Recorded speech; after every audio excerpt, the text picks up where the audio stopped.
Good evening guys. So good evening hindi good morning. Ayan, so dahil meron pa tayong alam niyo na yung body natin ay oras pa ng Pilipinas. So it's already 12 midnight na dito sa Canada. Ayan, so kanina hapon galing kami kay Tita Nora and Tito Jun. Yan, shoutout again. Nag-lunch kasi kami doon kasi hinatid namin yung pasalubong namin sa kanila. So dumaan muna kami ng Walmart pala. So bumili lang ng konting mga kailangan. Tapos yun, nakatulog kami. Sabi nga na Tito Jun, dapat labanan naman yung antok. Pero alam mo, hindi kinaya talaga guys. Antok na antok kami. Even si Zion, pag alis pa lang namin kala Tito Nora, talagang bagsak siya. So yun, so it means, nainggit kami, natulog kami. So mga bandang 5 p.m. yun. So nagising tapos, nung nakatulog kami, nagising kami ng 11. So ayan na nga. Wala So yun yung problema pa namin ngayon. Kasi yung, syempre, jet lag pa. Yung oras ng Philippines, yung medyo nakakasanayan natin kahit papano. So yung body natin, yun yung ina-adapt niya. Kaya ngayon, ginawa ko, dahil kailangan ko magluto, dahil si Emma ay papasok bukas Monday. So kailangan ko siyang paglutuan ng para sa pagkain niya bukas. Kaya ginawa ko, buti na lang mayroon pa kami tira-tirang baboy kasi nga ang inubos namin noong nakaraan is yung puro manok. So, which is meron natirang baboy nga. Kaya so gagawin ko, magdinilaga muna ako dahil mas madaling ituin yun. Nilaga mo lang naman yung baboy, tapos sahog-sahog na. Yun. So yun yung ganap natin ngayon. Yung gagawin ko, ayun pala si Sayon. Gising na gising, sabay-sabay din kami. Ayan, say hi. Kasi ito yung libre dun sa phone ni Emma. So bumili kasi kami ng iPhone 17 ni Emma nga. So ito yung nilibre at saka yung outer box na case ni Emma. Ayan, so yun guys, mag-update lang kami sa inyo and gusto lang namin share sa inyo yung mga experience namin ngayon. Kakaiba talaga. So at least ako may dalawang araw pa para makapag-adjust. Then si Sayan ganun din. Yeah. So luto lang muna tayo. At yun pala no. Hindi ko napapansin yung sa likod ko, meron pa kami Christmas tree. Hindi pa namin natatanggal. Siguro bukas tanggalin ko siya. Dahil wala naman akong trabaho. And papagawa ko rin pala yung sasakyan kasi yung windshield natin tinamaan ng rock chip nung time na sinundo kami ni Jason. So, yeah, okay lang naman. So normal naman yun dito sa Calgary or siguro sa Calgary dahil mabibilis yung takbo. Meron siyang chip na tumama doon sa windshield natin. And ipapa-repair ko doon sa Cal. May sinasabi si Emma Nag-research siya and yun yung mas maganda. Kasi dati guys, nagpagawa kami sa Costco. Yung time na ito rin, itong sasakyan din na to, nung pagbili namin, nagkaroon din ng ratchas, gumapang. And yun nga, parang pinabutasan namin siya, pero gumapang pa rin. Normally naman daw talaga, may time na gumagano talaga, kahit butasan mo siya, gumagapang. Pero may nakapag-suggest din, and nakapag-research din kami nga na doon nga daw sa Cal something something na ganun. Hindi siya, ayaw ko kung Caltar ba yun or iba pang Cal na KAL. Ayan, so yun nga, bukas yun yung tatrabahuhin natin. Papabutasan natin yung windshield natin para hindi mas lalong gumapang. Kasi pag gumapang yun, mas papalit na naman tayo ng windshield. So medyo mahal din yun, no? Gastos din yun. Nasa, matanda, parang 200 or 300 ata yung paggawa namin. Sa Pinoy yun So if ever man ganun yung mangyari, so no choice tayo. Kailangan natin palitan yung windshield natin. So anyway, bukas natin gagawin yun. Siguro karugtong na rin tong vlog na to. So yun guys, luto muna tayo ng nilagang baboy. A few moments later. Hi guys, so yun, tuloy natin yung vlog. And so ngayon ay susunduin na natin sa Emma. Then after na to, pag sundo natin kay Emma, so pupunta na tayo ng Wahing at saka Hong Kong. So kailangan na ulit natin mag-imbak ng mga pagkain guys, no, saka gulay. So yun yung wala tayo kasi nga bago tayo umuwi ng Pilipinas ay cleaner namin lahat ng mga gulay at saka yung mga manok. Alright, so ngayon ang bibili natin sa Wahing more on pork naman tayo. And siguro bibili tayong baka, no? Pag pang nilaga. Alright, so yun guys, samahan nyo kami sa aming ano bang tawag dito ngayon? Grocery. Ayan. So anyway, yeah, sunduin mo natin sa Emma. Okay guys, so dito na tayo kay Emma. So hintayin lang natin siya. At medyo maaga tayo kasi meron pa tayong 5 minutes para maghintay. Alright, so hintayin lang natin siya. You know, dumating na oh. Hello. Kamusta ang first day? First day of work ngayon 2026. Oo. Maraming emails pero okay, kaya naman at kinakaya. Kailangan kayanin Yan, kasi unti-unti lang. almost 2 weeks ka rin nawala. Oo nga. Starting nung January, di ba? Oo. Yeah, so yeah. So yun nga guys, no? After nito, so pupunta muna kami ng Wahing. Yes, errands and muna, errands. Wahing and Hong Kong. Yeah, so kailangan natin mamili ng mga karne at saka gulay. Alright, let's go! So yun guys, no? Palit tayo ng bibilhan, hindi na sa Wahing, kundi sa isa pang bilihan dito ng mga karne. Pero pang Pinoy naman, kasi Pinoy yung may-ari. So sa JFS Meat Shop, considering na mag-Hong Kong kasi kami, na supermarket, 'di ba? So mas malapit kasi to. Naalala ko kasi guys, nakabili na rin kami diyan. So sabi ko kay Emma, i-try natin dito. Ulit. Kasi nga Pinoy to. Then Maiba naman. Para at least malaman natin kung ano ba yung, 'di ba? May malay mo mas Yung fresh. quality. Diba? So, tingnan natin. tingnan natin at least ma-try din. Although nakabili na tayo, pero hindi yung grocery talaga ng pang buong buwan yung nabili namin eh. Yung pa konti-konti lang, matesting lang, yung parang bumili nga rin tayo noon, longganisa. Yan. So Yeah. hindi talaga yung pork chop ba yun? Although nagbigay sila ng free Bigyan last tayo. time so may mga pa-free din yan katulad sa Wahing. Yan, tingnan natin ngayon kung ano yung ipapa-free nila kung meron man. Yan, balitaan namin kayo. So dito na tayo guys, JFS Meat Shop. Yan parang ano no, sarado pero bukas yan guys. Tapos si Alwi na lang pala yung bababa kasi tulog pa si Zion. Yan, part pa rin yata ng jet lag yan. So ako, yan kahit gising na tayo, grabe 2 hours lang yata ako natulog. 3 o'clock gising pa ako. Tas yun, parang 2 hours, 5 o'clock. Yan, gising na tayo. Ako naman, parang okay sa akin, nakaka-adjust na ako. Nakaka-adjust na siya. So yan, 2 hours lang ako, 3 to 5 a.m. Pero feel ko naman makaka-adjust na tayo kasi whole day gising tayo, yun nga, for work. Dapat nga daw, pag may jet lag, labanan mo para makorek ulit yung tulog mo. Okay, so yun, pasok na muna ako. Alright. Okay guys, so ito. Oy, kuya! Basta! Salamat! ha! Ayan, kayo ito yung may-ari. Ano nga mo kuya? Joel. Joel. JFS, Calgary at Edmonton tayo. Yes, Meron na yun nga dalawa eh. tayong shop na boss. Meron na kayo sa ano? Malaki boss doon, sa Edmonton. Oh, yun pala, yung mga taga Edmonton dyan ha. Saan address yun kuya? Ano ba yan? Hindi sa ulan. Ikaw na isa ulit. Okay lang yan. Okay lang yan. JFS. Boss! Ano ba yung address natin sa Edmonton na? Basta 106 Avenue yun eh. 106 Northwest. Avenue raw guys, oh. Yan, so pagka bibili kayo ng mga ganitong klaseng Yung number lang ang nakalimutan ko siya. yan, sa mga ganitong baboy, yan, no, punta lang kayo JFS. Yan, so na-try natin ulit ngayon kasi ay naisip ko, sabi ko gusto kong ma-try ulit yung JFS kasi di ba kuya nakapunta na ako Oo, dito. last Galing tayong Pilipinas, so Oo! yeah, Bukas yun. so mamimili nga ako ulit. 16638. Ayun, ulit kuya. 16638 106 Avenue Northwest. Okay, yun. Edmonton. So yun sa mga taga Edmonton dyan ha. Ayan, oh. So puntahan natin yan. Okay, so mamili na tayo at kailangan ko ng mga baboy. Yan. Kuya, magkano ang ano nyo? Per pound? 299 lang boss. Yung, Ano kuya? 299. 299. Alin dyan? Shoulder, 399 yung laman yung Okay. Sa pork chop mo, magkano? 299. Okay. And liempo, meron ka ba? Liempo meron. Meron din. Boss, Okay. walang liempo boss. O sige, ito kuya. O sige, mamili na lang ako kuya. Salamat. Sabihin mo na lang. Yep. Monday kasi ngayon, kaya medyo kunti lang yung ano natin.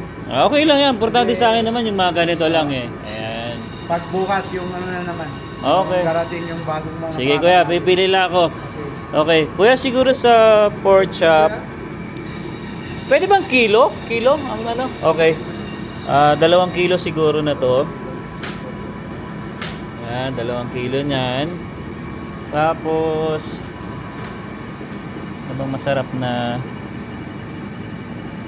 Saan yung shoulder dito, kuya? Boss, sabihin mo yung sa Edmundo na mga balot natin, 199. 199? Balot? Oo, isa. Aba, mura Sa'yo yun. na rin yan. Ang dami naman, kuya. Siyempre, Lahat oh. sa'yo na yan. Bro, grabe. Baka naman sobrang tumanda ay tumindi ang tuhod ko niyan. Sira yan. Paano lutuin ito, kuya? 25 minutes. Ilalaga mo lang siya, Oo, ganun. lalaga mo yan. Okay. Balot yan, balot sa puti. Oh, sige. Edmundo, marami tayo yan. Ba, ayos ah. 199. Oh, guys ah, 199 lang daw to ah. Okay. Sabihin nyo, aluin na lang. Oh, yun. 199 na yan. Sabihin niyo lang daw, Alvin and Emma. Okay. So, kuya, ano? Eto siguro, 2 kilo din. Ah, kuya, 2 kilo. Tapos, ano pa bang meron nyo dito? Boss, Kuya, sa beef, kuha kayo ng beef. magkano ba beef? Mura lang yun, 650 yun. Bigay mo na ng 599 sa kanya, walang problema. Aba, ayos ah. Sige, tirahin natin yan. Yung may kunting taba, gusto mo? Oh, kuya, may taba konti. Yun. Bigyan mo boss, 599 lang sa kanya. Oy, yun ah. Yung price. Grabe si Sir, oh. Salamat, Sir, ah. No problem boss. Yan. Lahat tayo may discount. Okay, so dito na ako mamimili kung ganyan. Kasi, Yung price natin, adjustable. Pwedeng ibaba pa ng ibaba. Oy, ayos Hanggang yun. sa kaya natin. oh, basta pag Pinoy guys ha, yan, punta lang tayo dito sa JFS. Yan. Sige. Ah, yung ganitong isang plastic kuya, ilang kilo ba yan? Marami yan? 599 mura yan. $22 lang. Ay, hindi, 599 bigay mo boss. $5.99. Oo. Para $20 20 na Oh, lang. sige, pwede. Okay, tapos ano pa kuya? Ano ba? Liempo kuya, saan dyan? Ayan, sige, 2 kilo rin yan. May buto wala ko yan. Yung wala na kuya. Boss, ito yung ibigay mo. Yung hindi masya, ano yan? Yan. Ito, sarap. Sarap pa, yan. Oh, yan. Yan na boss. Ayos. Tapos, ito gusto ko rin to. Pata. Bala ko magpata, tsaka giniling pala. Sa giniling kuya, siguro ano lang, 1 kilo lang. Oo. Tapos pata,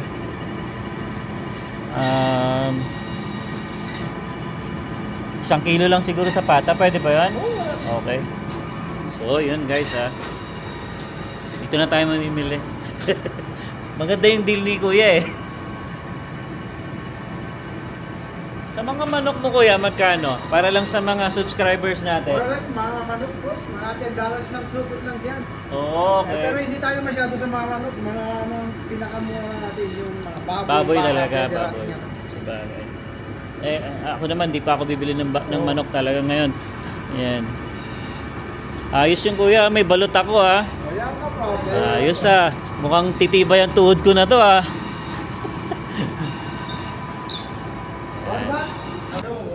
Tsaka guys no, napansin ko dito sa JFS na to, yung mga baboy nila, fresh, parang yeah kuya, tama.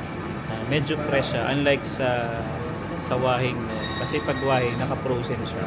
So dito, makapansin nyo, ayan o, malambot na siya. So talagang fresh pa siya. So okay na okay siya. Pero syempre wahing, okay pa rin naman. And hindi ko na rin mapagkukumpara yung presyo guys no, ng wahing tsaka dito kasi hindi ko na rin matandaan. Depende, baka malay nyo tumaas din siya ngayon or mas bumaba. So yun. Tsaka nga rin guys sa wahing, mas marami kayo magpipilian. Pero dito, sabi na ni Kuya, ay Monday, so hindi pa masyadong marami yung stock niya. Pero okay siya guys, okay na.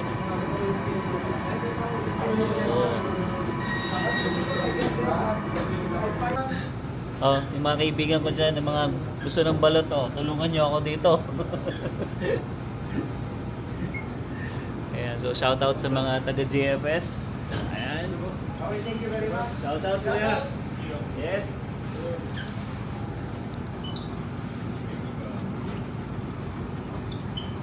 So, kinukumpit lang ni kuya kung magkano yung ating babayaran. Ayos dito guys ha. Binigyan pa ako ng libre ulit na pork chop. Ayos. Panalo. Okay na kuya? Ayan, so bayad tayo, bayad. Magkano kuya at ano ko? Ha? 91 lang lang. Okay. Ay, 91. Yeah. Wait, kukulang ako. Kukuha ko. Ha? Hindi, kulang to. 80 lang. 80 lang to kuya. Bayaran mo na lang next time. Ganun? Para pabalik ka ulit. Yes. Pucha, may utang pa ako kay kuya. Hindi kuya, kukuha ko lang. Problema yun. Negosyo to eh. Oo, babayaran mo naman next time pagbalik Oh, sige, sige. Para sigurado mabalik ka. Yes, galing ha. Ayos dito ha. Dito na ako kuya bibili. Promise. Boss, tulungan mo itong balot. Hindi, okay na kuya kaya. Kakayan. Ayan, shoutout again kuya. Ayan. So shoutout. promote natin. Meron ulit sila sa Edmonton. Ayan, so binanggit na natin yung address. Edmonton tsaka dito pa lang kuya. Dalawa, oo. Okay, di pa lang. Dalawa Okay, pa lang. so yun guys ay mga taga Edmonton dyan. Puntahan nyo na yung binigay na address na yun. JFS Beach Shop. Ganun Yes. din ang pangalan. Okay, so Google lang, masigado. alright, basta Google or Waze, pwede yan sa Waze. Okay, salamat kuya, salamat. Oh, Thank nako, you din. Okay. dami na to. Grabe, ang tindi nun. Parang ang dami nun ah. Grabe, binigyan ako isang balot. Yung isang tray ng balot. Balot pala eh, nakala ko Oo, itlog. 199 daw isa yun. 199? Mm. So parang $2 isa? Siguro. Ba't mura? Oh, samantalang gano'n, di ba? So yun no, guys. Tapos, ang bill ko 91. Sabi ko, kuya, kulang yung pera ko. Hindi, okay na yan. Sabi ko, hindi ko 80 lang to. Hindi, okay na yan. Tama yan. Bagbalik mo na lang, saka mo na lang bayaran. Pero siguro nag-utang ka. Siguro joke na lang yun ni kuya. Grabe yung bait ni kuya, tsaka yung mga kasama niya doon. Ako kasi cash din binayad ko. Oo. Kasi ito si Alwin, binigyan ko lang ng budget. Mm. Yan, $80. Sabi ko, marami na yan. Kasi sa wahing minsan naka 70 tayo or 80. Yeah. Sabi ko, labas ka lang kapag kulang.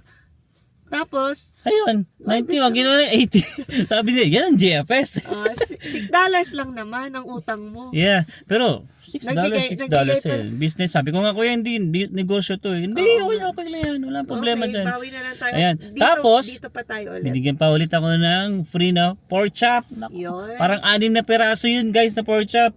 O, di ba? Sulit. Thank you kuya. Yeah, thank you. JFS, ah. Yan. Yun guys promote natin. Oo. Edmonton, meron na rin sila. So, wish nyo na lang guys, JFS Meat Shop. So, same name din daw sila. Tapos, hindi ko na maalala yung address. Basta, sinabi ni Kuya dyan yung address. Alright, so ngayon, punta na tayo ng Hong Kong. So yan guys, pumaba muna si Alwin para bumili ng ilang kailangan sa bahay. So konti lang naman yun, kaya hindi niya na ako pinasama. Tsaka nga, tulog pa si Zion. So, kino-correct din kasi namin yung tulog ni Zion. Yan, syempre, jet lag. Kaya yan, para hindi maistorbo, yan, si Alwin na lang muna yung bumaba. So ako nga medyo naaantok na rin. Ayan, pero labanan natin. And tumawag na rin ang aking friend na si Sam. Nag-invite nga siya kasi birthday pala ng kanilang aso na si Chini. So hello Chini, 9th birthday na niya. So alam ko pag sa aso times 7 yun. So technically pag 9 times 7 nasa 63 years old na yung doggy niya. Kaya doon kami pupunta after nito. So very timely rin na nandito kami kasi dito lang din yung area ng bahay nila Sam. Ayan, after ilang weeks ay magkikita-kita ulit kami, at least bonding din, no? Yung mga ganyan na lang talagang occasions yung makakapagpa-meet sa amin eh. Yan, dati kasi syempre araw-araw natin kasama dahil katrabaho natin. Ngayon na magkaiba na kami ng work ay mga special occasions na lang kami nagsasama-sama ulit. So yun guys, mamaya na lang ulit. A few moments later. So guys, dito na tayo sa bahay nila Maring Sam. Napaka-sipag nagluluto ng igado. Specialty niya yan. Hindi ako makapag-flambe. Kasi Ilocano ang lolo mo. Lot of kuripot. Lot of kuripots ba yun? Oo. Ando na mga bilyones sa Ilocos eh. Ando na mga gold. Gold bars. Kay Lolo Chabit. Shout out Lolo Chabit! Lolo mo? Ha? Lolo mo? Utusan namin. Ito naman si Maring Bianca, Ayan, Yan, para to sa birthday ni Chini. 10th Yan, birthday ni Chini. 10th ba? Kala ko 9th. 10th. Yung pala yung recycle yung 9th, tas 10th na ngayon. Kaya pala bongga ang decoration. Oh. Diba? Ito yung guest niya, si Rogo. Tapos ang kakainin namin, parang pangbukas tong igado. Ang kakainin talaga namin, dog food. Bukas pala yung pang-breakfast nila. So, ang handa, dog food. Ito si Chini. Ito nga pala yung birthday girl. 10th birthday pala, baby. So, 70 years old na to.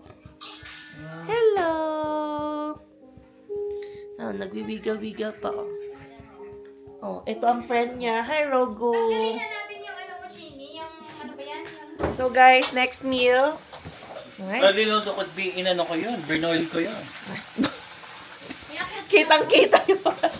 O, brinoil daw niya. Yan parang wala namang maniniwala. Parang order. Paano na naman yung next mong putahe? Pansit. Pansit ala. Malabon.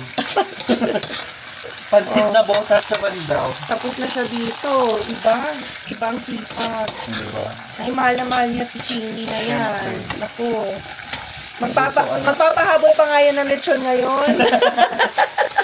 Wala na akong pera. Pinang ano na niya. Pinang-vet. Pinang-laboratory. Ayan. Tapos yung palimpya. O, ikaw din ang nag-roll yan. Hindi ako lang timpa ng si Ronette yung nag-roll.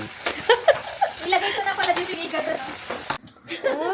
Cute naman! Happy birthday! Happy birthday, baby! Happy 10th birthday, Chini! Matanda na si Aling Chini! Ang cute ka, no? Blow the candle na! Blow the candle, Blow baby! the candle! Blow the candle. Wow! O, blow the candle! Blow the candle! Tulungan ng amo! Galaw-galaw yun. Wow, blow the candle, baby! Wow! Wow! Magaling Wow! Yay! Very good, girl! Yay! Yay! Happy birthday, Ate Chini! Doon ka sa tabi ni Chini Rogo. Oh, doon ka sa- kainin yung cake? Hindi, huwag mo siyang bitawan. Kakain kami ng dog Ganyan lang food! daw, tumabi ka. Later. Okay guys, so dito na tayo sa bahay and ayan, ilagay na rin natin yung mga pinamili nating pagkain. And yun, maraming salamat kay Sam, kay Ronette, Bianca, and Shelo. Ayan, so yun, nakasama natin sila sa birthday ni ni Chini, yung dog ni Sam. Ayan, so yun din pala, shoutout na rin pala dun sa mga na-meet ko kanina, especially dun sa GFS, Ayan, maraming salamat sir sa pagbigay niyo ng mga extra na food sa amin and especially sa balot. Ayan. And also shoutout din kay Kenneth na na-meet ko sa Hong Kong. Ayan, so nanonood daw siya ng mga vlog natin. Ayan, so yun guys, dito ko lang tatapos itong vlog na to and I hope nag-enjoy ka sa vlog namin and yeah, we'll see you on the next one. Peace!